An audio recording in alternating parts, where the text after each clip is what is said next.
Good morning friends. এই আবার চললাম অফিস, যাচ্ছি, জাস্ট বেরোলাম বাড়ি থেকে।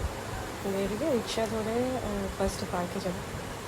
পার্কে গিয়ে আমার বোনের ফ্রেন্ডসদের সাথে দেখা করবো।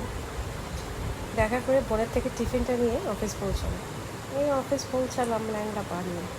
ল্যাংড়া পা বলতে আমার একটু পায়ে টান লেগেছে নার্ভে, তো সেটার জন্য প্রবলেমটা হয়েছে। পৌঁছালাম, এবার চলো তোমার সাথে লাঞ্চ শেয়ার করি। আজকে দেখো আমার বোন কী পাঠিয়েছে।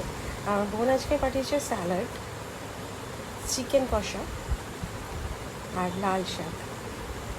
এছাড়াও কিছু ফ্রুটস পাঠিয়েছে, যেটা পরে খাবো। এখন লাঞ্চটা খেয়ে নিই। লাঞ্চটা খেয়ে আবার কিছুটা কাজ করে নেবো। কাজ টাজ করে নিয়ে, ভালোই ঠান্ডা লেগেছে, একটু ওষুধ খেতে হবে। তো যাই হোক করে এবার আমি বেরোবো অফিস থেকে। অফিস থেকে বেরোতে বেরোতে প্রায় আমার রাত হয়ে যায়। এখন ওই ল্যাংড়া পা নিয়েই হাঁটছি। হেঁটে এবার চলে যাবো বাড়ি। চলো, আবার নেক্সট ব্লগে তোমাদের সাথে দেখা হবে।